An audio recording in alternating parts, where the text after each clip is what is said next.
Hello, and welcome to Adulting 101, Credit Cards and Knowing How to Use Them.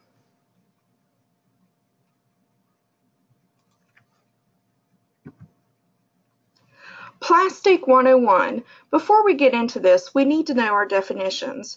Credit cards. You can use a credit card to buy things and pay for them over time, but remember, buying with credit is a loan, and you have to pay the money back.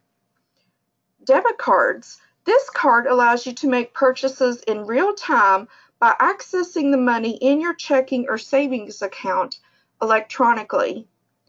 And if you use a charge card, you must pay the balance in full each time you get your statement. When applying for credit cards, it's important to shop around. Fees, interest rates, finance charges, and benefits can vary greatly. And in some cases, credit cards might seem like great deals until you read the fine print and disclosures. When you're trying to find the credit card that's right for you, look at the annual percentage rate, or APR. The APR is a measure of the cost of credit, expressed as a yearly interest rate.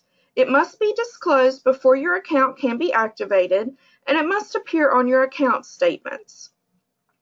The card issuer also must disclose the periodic rate, the rate applied to your outstanding balance to figure the finance charge for each billing period. The grace period is the number of days you have to pay your bill in full without triggering a finance charge.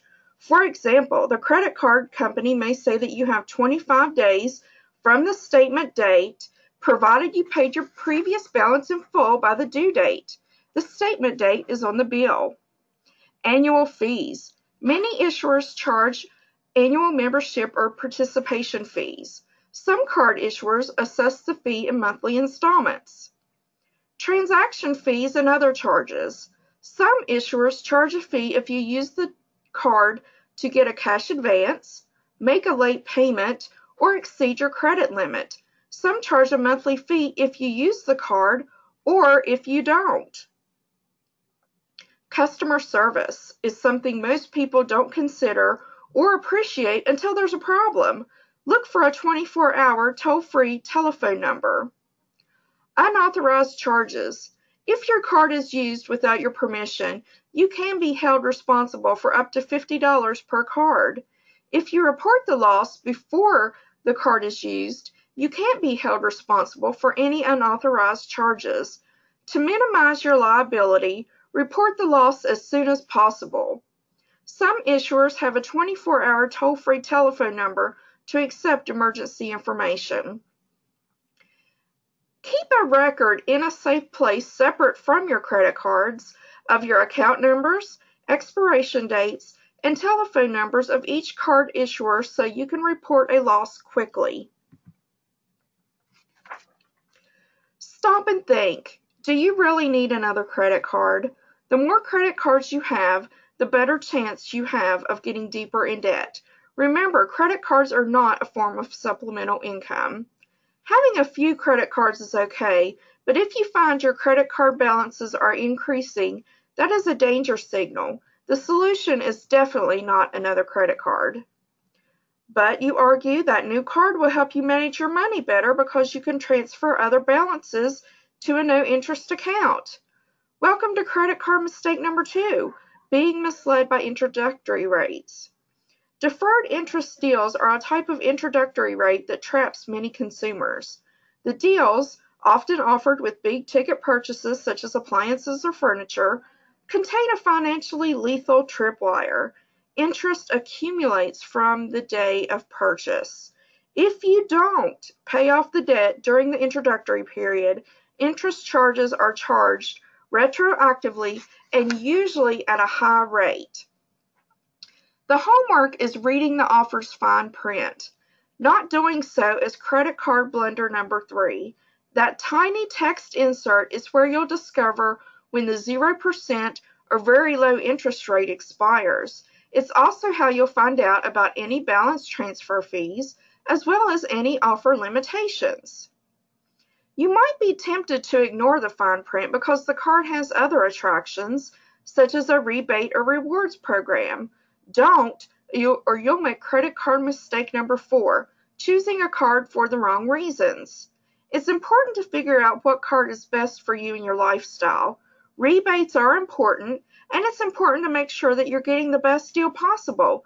But if you're carrying a balance and paying high interest, those rebates and travel points aren't really worth it. Look for the best possible APR or interest rate. Not shopping around is credit card mistake number 5. It's especially important to note the rate on unsolicited offers. If you're struggling financially, you're not likely to get the most favorable rates or terms. You'll be paying higher interest rates. Let's say you do need another card. You read the fine print, you completely understand the terms, and you get a competitive rate.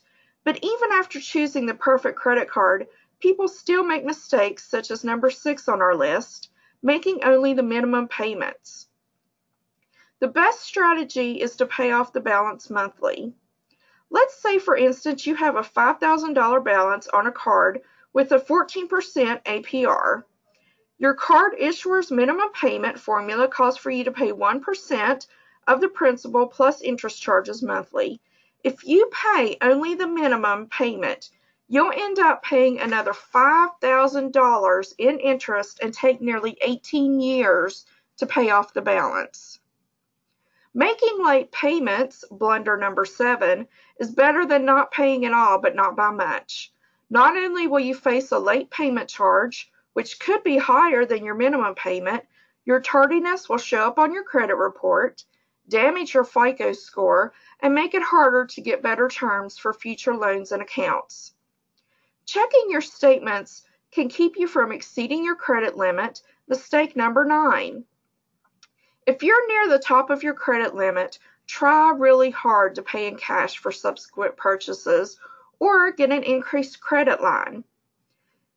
Careful statement examination also could prevent the 10th credit card blunder, using plastic to purchase things you don't need.